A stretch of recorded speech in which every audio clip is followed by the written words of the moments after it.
Salut, j'espère que vous allez bien en cette nouvelle année. Ça fait quelques temps que je ne suis pas venue par ici, par manque de temps tout simplement. Actuellement on est en hiver et mes chevaux demandent beaucoup de travail. Ça me prend du temps, mais voilà, en plus des plantes, des autres animaux, de la journée en tant que maman, les repas, le ménage, les courses, etc. Et puis aussi les commandes de plantes. Je manquais tout simplement de temps, donc, et puis d'envie aussi, j'avais pas forcément la motivation. Je sais pas si pour vous ça a été pareil, mais la fin d'année a été assez chaotique chez moi. Pas forcément des choses graves, mais émotionnellement, en tout cas dans qui je suis, je n'étais pas au top de ma forme. Plus des maladies voilà, qui passent en hiver, etc.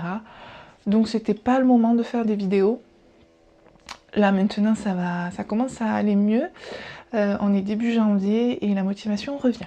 Donc c'est cool. Voilà, je voulais venir vous voir en vidéo pour faire le point avec vous sur tout ce que j'ai pu mettre en place ces derniers temps pour mes plantes. Des choses qui ont fonctionné pas mal, donc je voulais vous les partager si jamais vous avez envie d'essayer.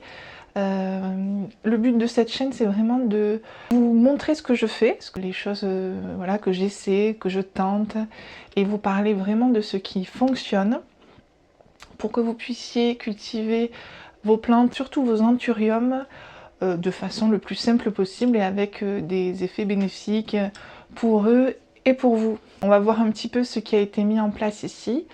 J'ai testé différents substrats ces derniers temps.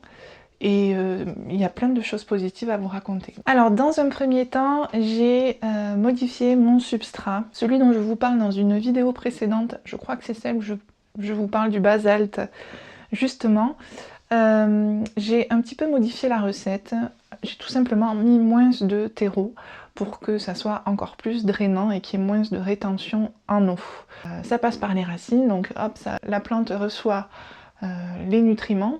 Et surtout, le terreau est moindre, donc le terreau vient retenir l'eau et donc les nutriments. Il n'y a pas besoin qu'il y en ait énormément. Le peu que je mets, ça suffit pour que la plante puisse boire et se servir en nutriments. Et après, j'enlève tout ce qui passe en dessous, qui est dans la coupelle. Je ne laisse absolument jamais l'eau stagner.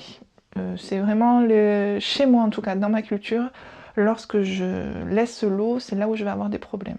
Le substrat qui a été un petit peu modifié est passé de... alors je vais vous dire la recette d'avant, c'était une part de chaque, une part de terreau, une part de perlite, une part de pumice, une part d'écorce de pin, un petit peu de charbon actif et un petit peu de basalte, l'équivalent d'une poignée on va dire. Et ensuite je suis passée du coup à moitié de terreau, donc au lieu d'une part je mets 0,5 de terreau et le reste on reste la même recette. Voilà. Je trouve que c'est mieux depuis que je fais ça. Je peux vous montrer une de mes plantes qui est avec ce substrat. Alors, parce que j'ai un autre substrat également qui a été mis en place. Donc ça ne change pas énormément les choses, hein, puisque on a... enfin, c'est plus drainant, voilà. C'est mieux, je trouve. Donc ça donne ça, vous voyez. Donc on voit un peu plus de drainage, voilà. C'est ce qui me semble être un peu plus cool pour les plantes. Là, elle a été rempotée il n'y a pas longtemps et elle est en train de repartir. Une chose que je fais également souvent, c'est que je rempote très souvent les plantes. Très souvent parce que je vois que ça se passe mieux comme ça en fait. Elles bénéficient vraiment plus des nutriments, etc. quand les rempotages sont récents. Alors, je fais à peu près tous les 3 mois un rempotage. C'est pas quelque chose de définitif, ça va dépendre vraiment des plantes. Mais celles qui poussent vite, tous les 3 mois à peu près, on y a droit. Une chose que je fais également, et dont je voulais vous parler, je laisse un peu plus les feuilles jaunes, même si j'en ai pas envie, parce que de base, je préfère les virer, question d'esthétisme, mais voilà, je pense que les plantes ont besoin quand même de leurs feuilles jusqu'au bout, et je laisse faire en fait la plante. Quand vraiment la feuille tombe, je l'enlève. Alors, je dis ça, c'est vraiment quelque chose que je tente à faire. Il y a quand même des loupés, des fois je coupe parce que j'en peux plus. Mais c'est vraiment dommage quoi pour les plantes. Elles pourraient vraiment profiter de leurs feuilles jusqu'au bout sans qu'on ait à les enlever. Donc en tout cas, ça peut être un objectif pour 2025. Essayer de leur laisser faire leur cycle naturellement. Autre chose, je mets donc là celle-ci, l'Anthurium Michel, je l'avais passée dans un pot en feutrine. Non, enfin, je ne voyais absolument pas ce qui se passait dans le pot et du coup, il fallait faire confiance. Sauf que finalement, ça s'est pas très bien passé dans la feutrine et je ne pouvais pas le voir, à part que j'avais quelques feuilles qui jaunissaient. Je suis un petit peu hypocondriaque des plantes. Pour moi, il est important de pouvoir voir ce qui se passe. Je l'ai donc repassé dans un pot transparent pour pouvoir justement observer les racines et voir ce qui se passe. Je vis beaucoup mieux la situation en ayant des pots transparents. Quelques-unes ne sont pas en pot transparent. C'est toujours pareil, si je vous dis quelque chose, ce n'est pas à 100% ça. Il y a des fois des alternatives. Je ne suis pas rigide en fait dans ma façon de cultiver les plantes. Déjà, quand on commence à avoir des pots un peu gros, on n'a plus les pots transparents disponibles, donc on fait avec ce qu'on a. Mais dans l'idéal, ce que j'aime, c'est avoir des pots transparents. Et par contre, je mets un cache-pot. Pourquoi? Alors ça, c'est quelque chose que j'ai aussi... dont j'ai vraiment pris conscience il y a peu. Donc ça, c'est un cache-pot Action... voilà, qui est pas cher du tout, qui ressemble beaucoup au Hello. C'est d'ailleurs du plastique recyclé. Allez-y, en ce moment, ils sont en train de mettre en place tous les produits de jardin. Voilà, on est en début d'hiver, mais pour eux, c'est le moment au niveau commercial de mettre ça. Donc j'ai fait le plein. Et je vous encourage à faire pareil. Comment ça s'est passé? Alors en fait, j'étais... donc effectivement, en toute logique, les plantes poussent dans des sols où il n'y a pas de lumière qui passe. Bon, à part bien sûr les épiphytes, nos orchidées chéries, etc., qui elles poussent sur des arbres qui vont apprécier d'avoir des pots transparents. Seulement, c'est vrai que depuis quelques années, c'est un petit peu... une mode qui est très pratique, c'est d'utiliser des pots transparents pour nos plantes pour pouvoir surveiller justement la bonne croissance des racines. Mais la plante, c'est pas naturel pour elle et c'est pas ce qu'elle préfère, si je peux parler à sa place. Si on veut vraiment leur faire, les mettre dans des états de culture optimum, il vaudrait mieux donc soit utiliser des pots noirs, ou tout simplement, comme je fais, mettre des cache-pots. Et ça, c'est Cécile, à qui je fais un petit clin d'œil de la boutique Black Garden, qui justement en parlait avec un client, puisqu'il lui demandait pourquoi tu n'utilises pas de coupelle. Et elle lui a dit, mais tout simplement parce que je mets des cache-pots, parce que les plantes, elles poussent dans le noir et elles préfèrent du coup que la racine soit isolée de la lumière. Et je me suis dit, mais bien sûr, elle a raison. Alors, des fois, on sait des choses, mais on n'en prend pas conscience. Et depuis, je m'efforce de mettre des cache-pots, des paniers, tout ce que je peux trouver pour cacher la lumière au pot. Alors, on n'est plus du tout dans la déco, là, c'est vraiment le côté pratique. Il n'y a pas de logique, de couleurs respectées, etc. Mais voilà, quelque chose dont vous pouvez réfléchir également de votre côté. Alors je vois qu'il y a beaucoup de personnes qui ont l'intuition, ou peut-être que c'est le côté pratique aussi parce que les pots noirs sont moins chers, mais beaucoup de personnes utilisent des pots noirs et finalement elles ont raison. Le côté pot transparent et cache-pot pour moi est l'idéal pour la culture de mes anthuriums, mais regardez celle-là par exemple, elle est en pot comme cela, bon je fais avec. Hein. Le pot est dégueulasse d'ailleurs. on reste près de la nature. Mais non, voilà, je fais avec. Si j'ai pas le choix, je fais comme ça. Mais dans la mesure où j'ai le choix, pot transparent et cache-pot. Ensuite, je vais vous parler de substrats donc, que j'ai testé pour les plantes à sauver, ou vraiment les princesses avec lesquelles on n'a pas envie qu'il y ait de problème. Voilà, celles qu'on a payées un peu cher, ou celles qui sont très rares, ou très chères à notre cœur. J'ai donc mis en place deux substrats, et on va en parler de suite. Alors, je vais vous en chercher un. Alors, on commence par cette petite merveille qui est un Forgetti hybride très noir que j'adore et que j'ai depuis très longtemps. C'est un anthurium voilà, que j'ai depuis des années, que j'avais eu en graines à l'époque où il y avait la boutique Groenlinuis, donc il y a fort longtemps. Et il était devenu énorme, et puis voilà, on a eu des soucis de culture. Il est devenu à sauver, tout simplement. Et donc le substrat dont je vous parle, voilà, avec l'écorce de pin, etc., n'était... Alors au départ, ça, même dans les sauvetages, ça pousse bien. Sauf qu'à un moment donné, on dirait que l'écorce de pin emmagasine quelque chose, c'est peut-être l'azote, mais en tout cas, il y a quelque chose qui se passe qui fait que même si ça racine, ça va d'un coup faire l'effet inverse et les racines vont pourrir dans ces substrats-là. Donc soit il faut rempoter régulièrement, d'après ce que j'ai vécu, et changer régulièrement le substrat. Il me fallait donc un substrat assez sûr, puisqu'on va venir avec mon système de culture, et sur lequel vraiment je me repose en fait, que je n'ai pas à surveiller, à être vraiment attentive à si ça part en live ou quoi.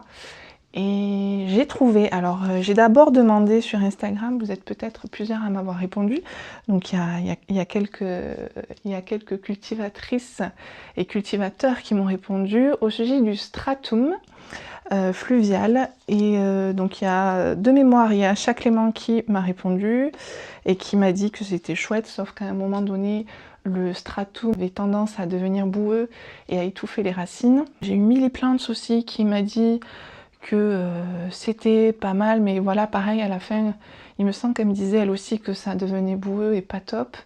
Et j'ai Enolia, je vous mettrai en fait les posts, enfin les comptes de ces personnes-là,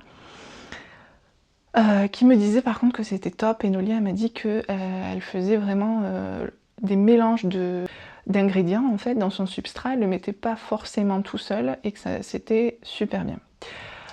Moi, j'avais acheté pour mes bégonias de l'Akadama, ça s'appelle, qui est donc une petite roche japonaise que les Japonais utilisent pour les bonsaïs. C'est ça. Akadama. Donc celui-ci, j'ai acheté et j'ai pris un calibre, j'avais pris un calibre assez gros, contrairement à ce qui est proposé d'habitude, parce qu'il était en promo. Il n'y a pas de petites économies, mais je les trouve très bien, il n'est pas non plus microscopique. Et donc voilà, je m'étais dit, désolée pour la lumière, je m'étais dit je vais faire un mélange de 50-50 de stratum fluvial et d'Akadama. Et bah écoutez, ça marche très bien. J'ai pas fait du coup pur du tout. De toute façon, le fluvial, le stratum fluvial est hors de prix. C'est vraiment un produit de luxe pour les plantes qu'on veut absolument sauver. Et ça se passe très bien. Donc là, ma plante est bien repartie. Alors, en box, ça retient l'humidité, c'est génial. Il n'y a pas besoin d'arroser du tout. Vous faites une fois un arrosage, ça reste humide. Hors box, comme celle-ci. Là, ça sèche un peu plus rapidement, mais je tiens 5-6 jours sans problème. Voilà, donc je suis ravie parce que j'en ai passé plein dans ce substrat. Et vraiment, si vous avez des plantes qui galèrent, je vous mettrai donc le grammage de l'Akadama, que je trouve vraiment génial, et les deux se marient super bien. Donc là, je vais pas avoir l'effet boueux, justement, qu'on peut avoir juste avec le stratum. Je vais toujours avoir de l'air dans mes racines, parce que lui, il maintient vraiment tout le substrat, il le maintient à sa place. Et en même temps, c'est pas très gros comme Akadama, c'est petit, mais ça reste plus gros que le stratum. Et même si mon stratum il disparaît à un moment donné parce que ça se décompose, l'Akadama restera là. Mais bon, d'ici là, ma plante elle sera rempotée, il n'y a pas de problème.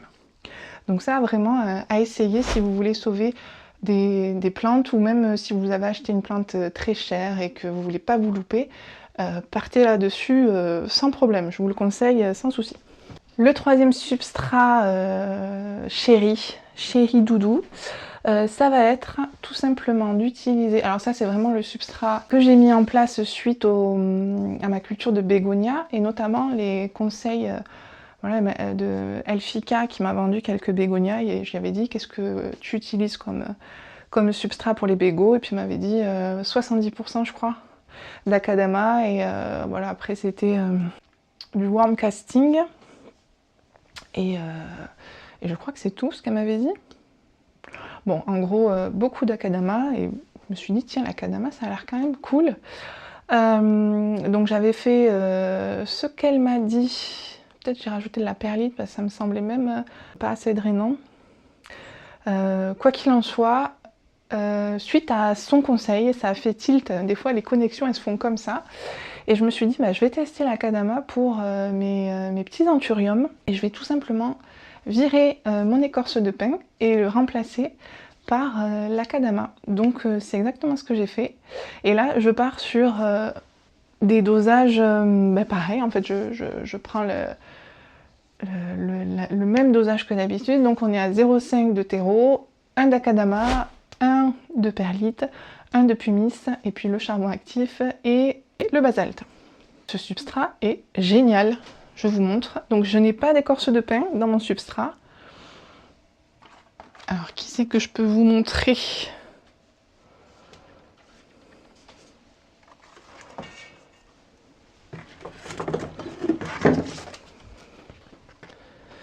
Donc là c'est soit pour des sauvetages ou pour les plantes chouchou, où vraiment vous voulez pas vous louper. Donc plante chouchou, Ace of Spade croisé papy, et on est sur des racines. Est-ce que je peux pouvoir vous montrer des racines qui repartent? Voilà, là et là. Les rempotages ont été récents et ça plaît beaucoup. Donc voilà, si vous voulez pas utiliser d'écorce de pin, alors ça donne ça. On est un peu sur la même chose qu'avec l'écorce de pin, sauf qu'il n'y en a pas. Et que c'est l'Akadama à la place, tout simplement. Donc voilà, si vous voulez pas utiliser d'écorce de pin, testez celui-là. Alors l'Akadama, c'est pareil.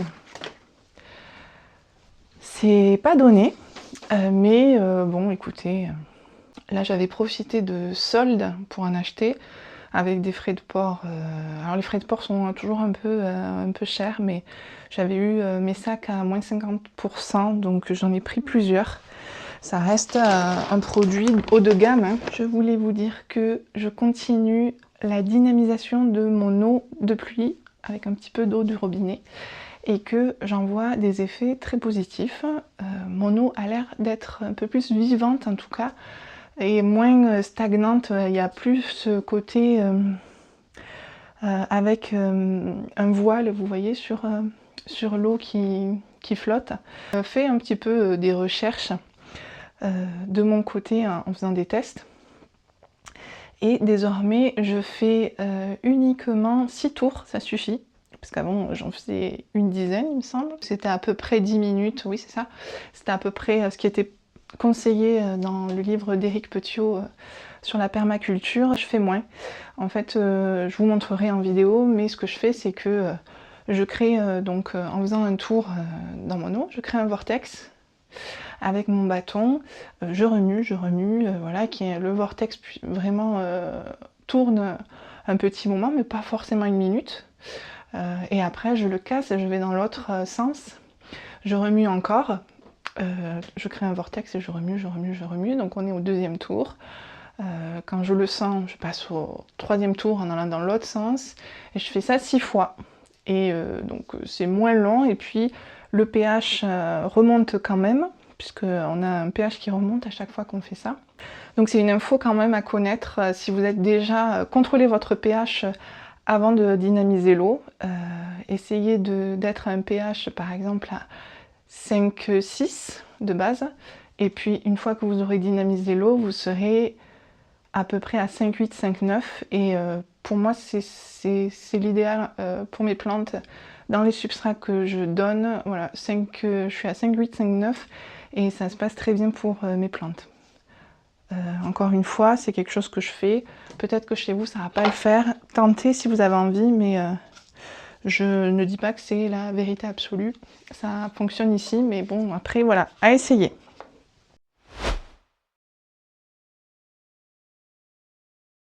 Moi, à la base, j'étais sur le Plagron, l'algue gros, qui est un engrais à base d'algues. Il est assez cool, il est vraiment chouette, ça se passait très bien. Mais je suis passée, je l'ai quasiment fini, et j'ai voulu tester celui d'Hydropassion, qui est également à base d'algues marines. Mais il y a aussi de la prêle, et c'est ça qui m'intéressait. Et des algues spirulines extraits d'eau de mer purifiée. Donc voilà, il est mieux que, au niveau de la compo, il est mieux que l'autre. Donc je suis partie sur celui-là et franchement ça se passe très très bien. Donc je dose au minimum, hein. Je suis à 1 ml par litre parce que j'en mets à chaque arrosage et je préfère me la jouer soft. Et je le couple avec toujours mon Supervite, une goutte pour 5 litres d'eau. Donc le Supervite, c'est à base de magnésium et de soufre. Voilà. Pour moi, c'est mon combo idéal. C'est tout ce que je fais. De temps en temps, surtout en début de rempotage, je mets toujours mon... Grit White, c'est de la poudre avec des mycorhizes, des bactéries bénéfiques, etc. Autre chose, je voulais vous parler de ce pulvérisateur Gardena qui m'a changé la vie. C'est un petit bonheur depuis que je l'ai. Je fais mes foliaires avec et il fait une petite brume voilà, qui inonde pas toute ma pièce à plantes, qui est quand même à côté de ma chambre, et il y a aussi ma chambre où il y a des plantes. Donc j'avais un petit peu de mal à faire mes foliaires parce que j'utilisais celui de Action, qui est pas cher, qui est cool et tout, mais en fait il inonde tout, c'est pas du tout, c'est beaucoup trop d'eau, il est trop fort pour les plantes. Et voilà, du coup je suis contente parce que j'ai trouvé celui-ci, je savais pas à quoi m'attendre, et si je vous en parle, c'est que vraiment il est chouette. Désormais je fais plusieurs pulvérisations par semaine parce qu'il marche très bien. Et voilà, je me suis fait un petit programme de foliaire pour aider mes plantes parce que je viens de les rempoter, parce que voilà, tout le monde ne va pas bien. Donc on essaye de les aider comme on peut, et le foliaire aide énormément. Donc j'ai trouvé la solution pour utiliser mes extraits fermentés d'ortie et de consoude qui avaient une odeur insupportable auparavant, puisque je mettais les dosages préconisés par le fabricant, qui étaient alors je crois même que j'avais mis moins, mais lui il préconise 5% d'extrait fermenté par litre. Je suis à 0,3 il me semble, donc je suis à 3 ml par litre. Je mets 6 ml dans mon arrosoir de 2 litres lui-même. 6 ml d'extrait fermenté d'ortie et 6 ml d'extrait fermenté de consoude dans mon arrosoir de 2 litres. Et je fais ma pulvérisation. Alors bien sûr, il y a quand même une odeur, mais ça n'a rien à voir, et ça part dès que la plante a absorbé le foliaire, donc au bout de, allez, maximum 1 heure, il n'y a plus rien. Voilà, ça vaut le coup. parce que ça fait énormément de bien aux plantes. Et voilà, c'est pas pour rien, même si c'est très diminué, je vois vraiment les effets bénéfiques. Donc surtout la consoude est importante chez moi parce que j'ai beaucoup de plantes en inflo et voilà, des bébés qui vont arriver, etc. J'ai besoin de plantes qui bénéficient du maximum de nutriments pour leur fructification, etc. Je vais vous mettre du coup mon programme de foliaire parce que donc j'utilise les extraits fermentés d'ortie et de consoude, mais également, donc je le couple avec ça, je vous en avais parlé aussi. Déjà ça sent bon, donc ça... Ah, ça sent bon. J'adore cette odeur. Ça contrebalance un petit peu l'odeur de l'ortie et de la consoude. Après, j'utilise le liquide océan que j'ai depuis des années et j'arrive pas à le finir parce que ça va pas vite, mais c'est très très bien. Donc là, j'utilise ça une fois et après j'utilise l'extra roots 2 fois. Donc je fais 4 foliaires par semaine, voilà à peu près. Je pourrais en faire 3, mettre un extra roots en moins. Voilà, j'en fais 4. Ça n'est pas, c'est pas assez. Alors l'extra root, je le dose au minimum. Je suis à 0,25 par litre. Donc je préfère le doser au minimum et faire 2 foliaires. Hein. Ce que je peux faire, c'est vous montrer un petit peu des plantes que je trouve incroyables, magnifiques. Et puis voilà, vous présenter quelques plantes, pas forcément que des anthuriums, mais on va dire à 90% des anthuriums quand même. Hein. Allez! Allez, bon désolé, ça fait que bouger la lumière, c'est parce qu'il y a plein de lampes à l'arrière.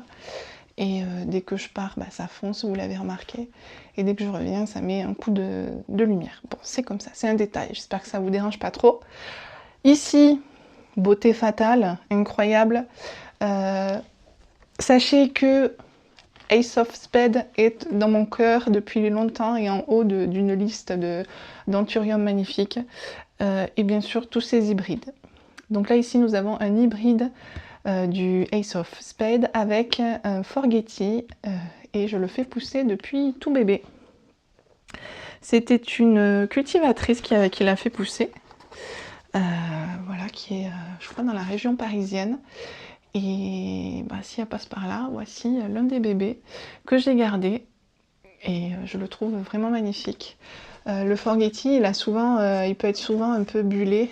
Et donc cette plante-là, elle a hérité de ça. Vous voyez sur celle-là par exemple. C'est très beau. Et voilà, ça fait partie des plantes que je trouve magnifiques. Et j'ai la chance d'avoir un pur Ace of Spades, alors qui est X-Self. Donc j'attends de voir ce qu'il va donner, mais pour le moment il est magnifique aussi. Et celui-là c'est un hybride, donc au niveau génétique on est bien. Il est fort. Et j'en ai un deuxième.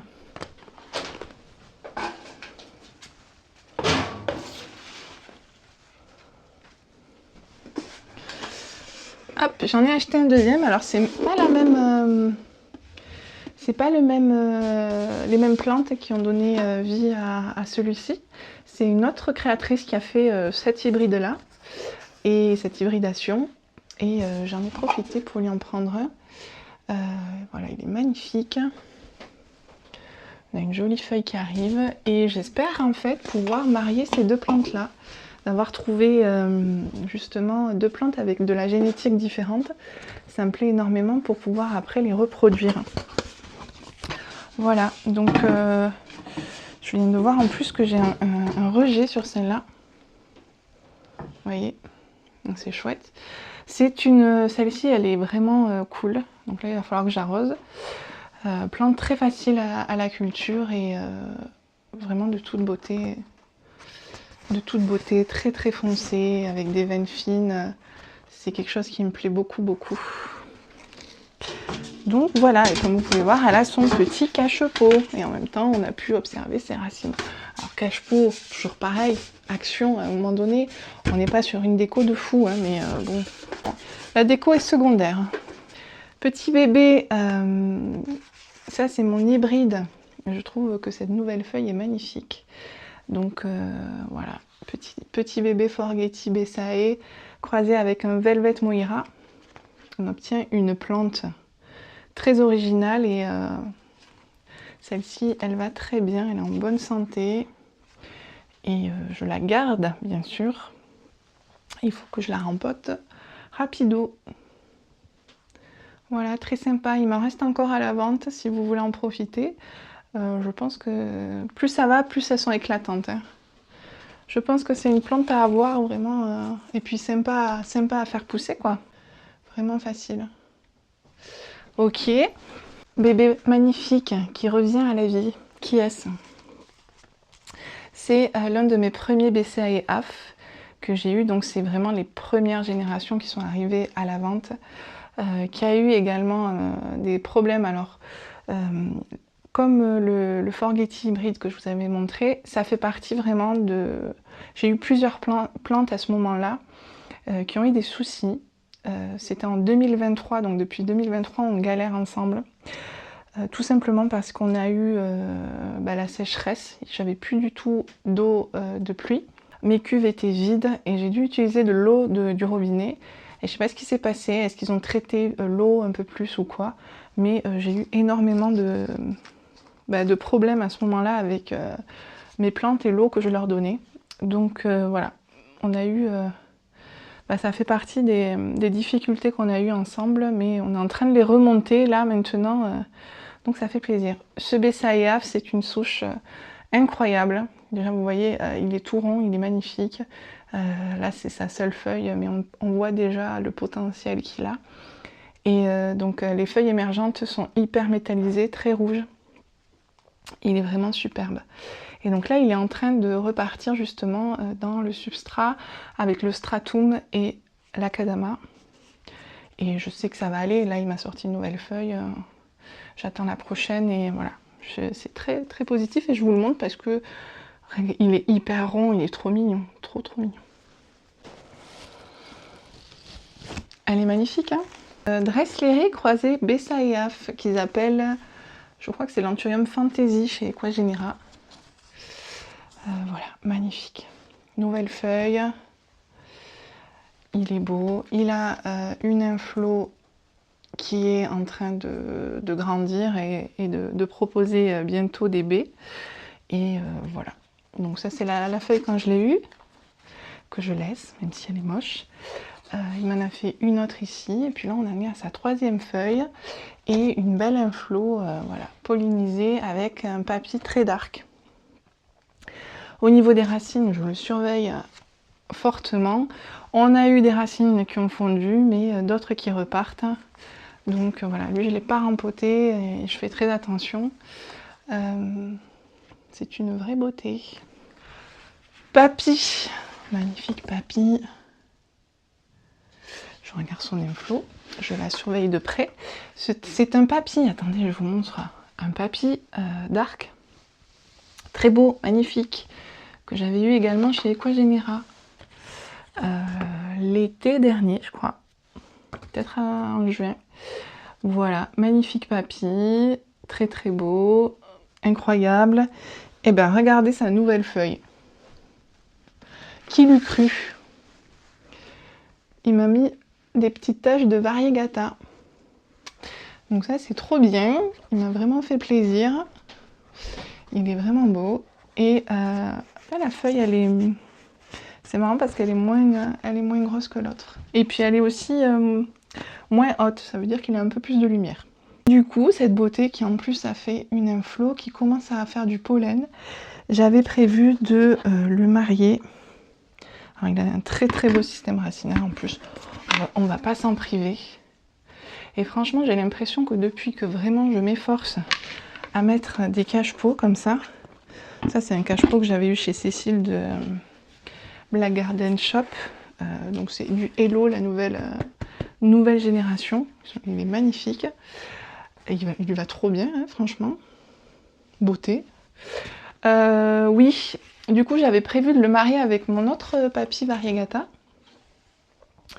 Et je les ai mis à côté. Et bah, figurez-vous qu'ils sont en train de se caler au niveau des inflos. L'autre, il s'est vraiment... il s'est ralenti pour pouvoir sortir du nectar au bon moment, parce qu'en plus c'est l'autre que je veux vraiment voir porter, parce que l'autre il est variegata, c'est sûr. Il a une variegation mint. Lui, il a sorti une variegation incroyable. Mais est-ce que c'est comme ça? Est-ce que ça va revenir? Je ne sais pas. Il y a un potentiel génétique, mais on n'est pas sur quelque chose de sûr. Voyez-vous? Puisque les précédentes, elles en ont pas du tout. Bah, figurez-vous que ils sont en train de se caler comme il faut. Hop. Donc là, celui que je viens de vous montrer est en train de sortir du pollen. Et donc le deuxième, c'est lui.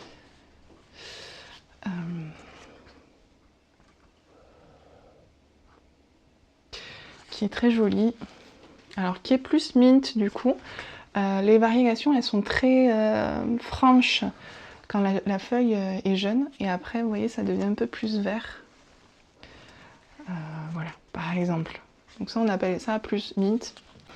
Et donc là, je n'ai pas encore la phase nectar, vous voyez. Donc ça tombe bien, mais ça va arriver, c'est sous-jacent. Ça tombe très bien parce que l'autre, il commence à peine aujourd'hui le pollen. Donc je pense qu'ils vont bien se caler comme il faut. Voilà. Sur ce, je vous laisse, je vous dis à la prochaine vidéo. Et je vous laisse avec un extrait d'un livre que je suis en train de lire et qui est absolument passionnant, qui s'appelle La vie secrète des plantes de Peter Tompkins et Christopher Bird, qui est donc le livre de référence sur les liens émotionnels et spirituels entre les plantes et les humains. Donc quoi de mieux pour commencer l'année, et je vous lis un petit extrait qui m'a vraiment plu, et peut-être que la prochaine fois je vous en lirai un autre. Si ça vous a plu également, vous me le dites. Et en attendant, je vous laisse avec des images de mes plantes et la lecture de ce livre. À bientôt! Extrait de La vie secrète des plantes, donc de Peter Tompkins et Christopher Bird. Alors au commencement du livre, on arrive en 1966, donc c'est Cliff Baxter, le meilleur spécialiste américain de la détection de mensonges. Il avait travaillé toute la nuit avec des agents de sécurité, des policiers, qui étaient venus du monde entier pour apprendre sa technique. Et sur un coup de tête, il eut envie de placer l'une de ses électrodes de polygraphe, l'appareil à détecter les mensonges, sur une feuille de son Dracena. Il était curieux de voir si verser de l'eau sur les racines affecterait la feuille. Il découvrit que le tracé de l'aiguille indiquait une réaction similaire à celle dont ferait preuve un être humain soumis à un bref stimulus émotionnel. Après plusieurs minutes de réflexion, il imagina une menace plus dangereuse. Il brûlerait la feuille reliée aux électrodes.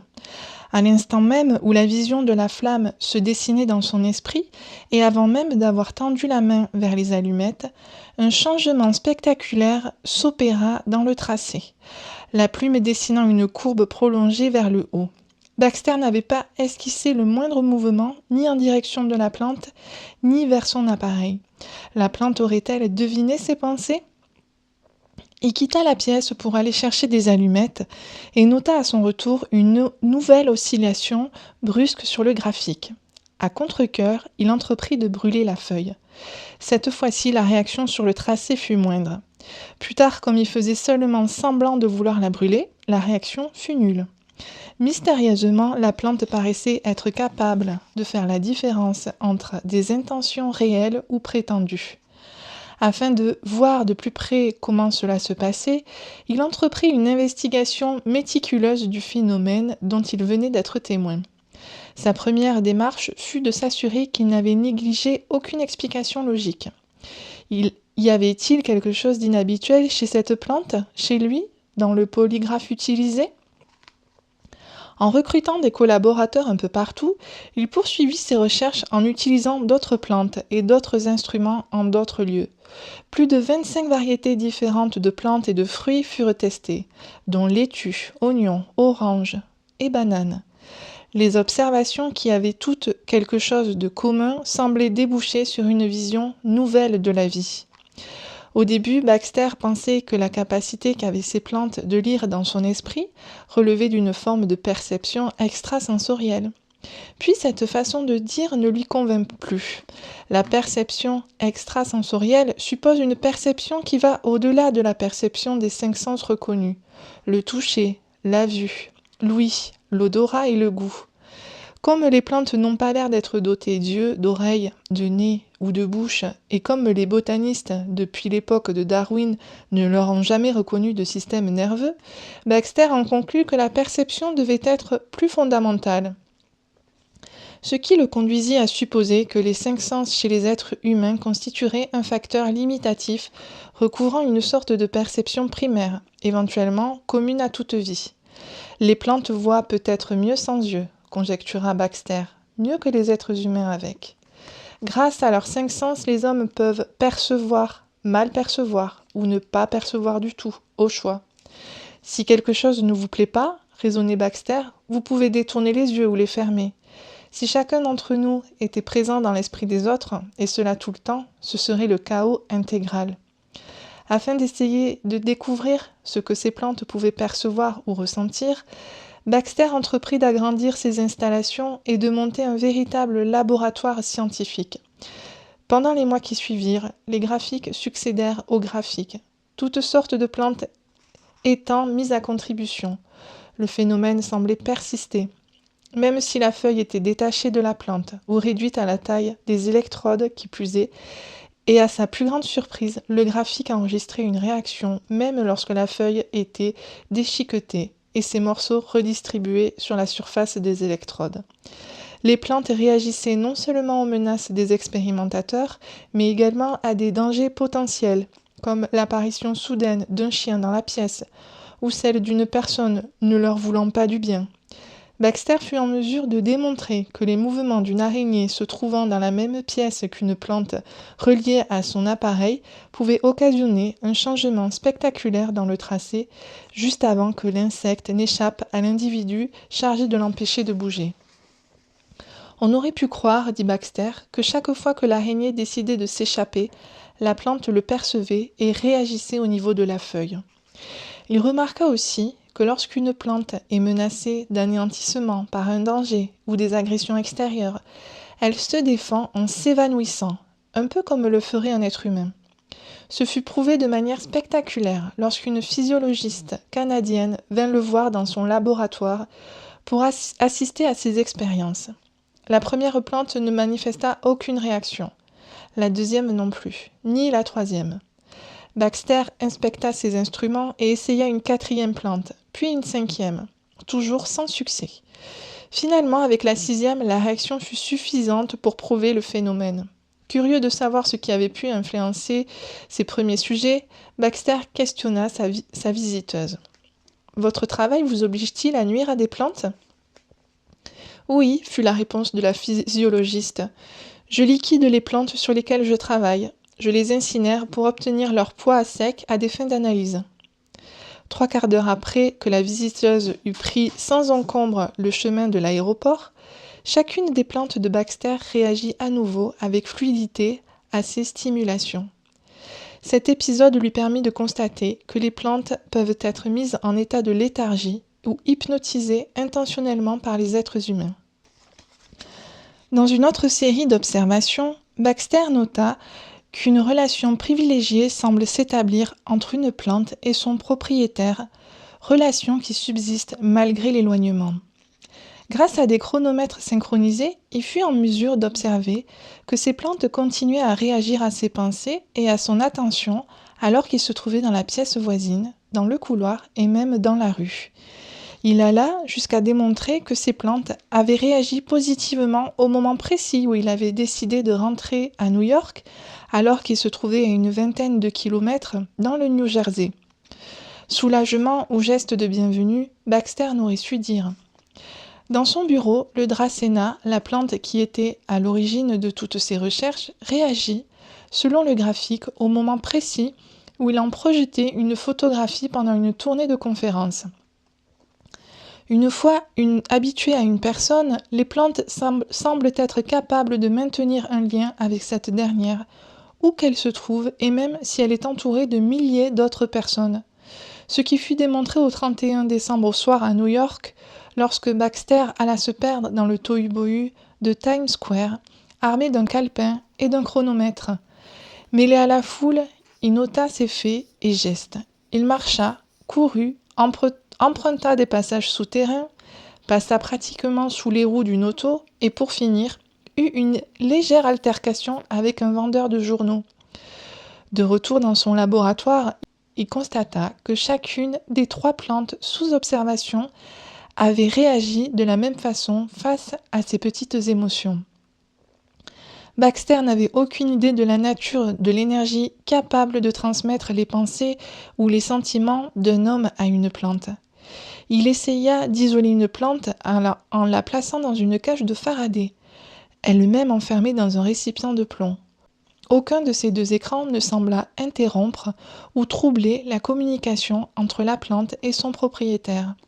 Baxter en conclut que, quelle que soit cette énergie, elle devait en quelque sorte opérer en dehors du champ électromagnétique et qu'il fallait passer du macrocosme au microcosme. Un jour, comme Baxter s'était coupé le doigt et le tamponnait avec de l'iode, le polygraphe branché sur la plante enregistra une réaction immédiate, apparemment liée à la mort de quelques cellules chez son propriétaire. La réaction de la plante aurait pu être causée par l'émotion de Baxter à la vue de son propre sang ou encore par la douleur due à l'iode. Pourtant, Baxter commençait à reconnaître des réactions identiques chez toutes les plantes chaque fois que l'une d'entre elles était témoin de la destruction d'un tissu vivant. La question se posa alors de savoir si la plante pouvait être sensible à la mort des cellules isolées d'un organisme. La sensibilité perceptive, dit Baxter, ne semble pas s'arrêter au niveau cellulaire. Elle pourrait même être localisée au niveau moléculaire si ce n'est en deçà. Cela implique la réévaluation de ce qui a été jusqu'à maintenant considéré comme inanimé. Si cela vous a plu, nous pourrons reprendre la lecture de quelques extraits qui m'ont marqué de ce livre dans des prochaines vidéos. N'hésitez pas à me le signaler en commentaire. À bientôt!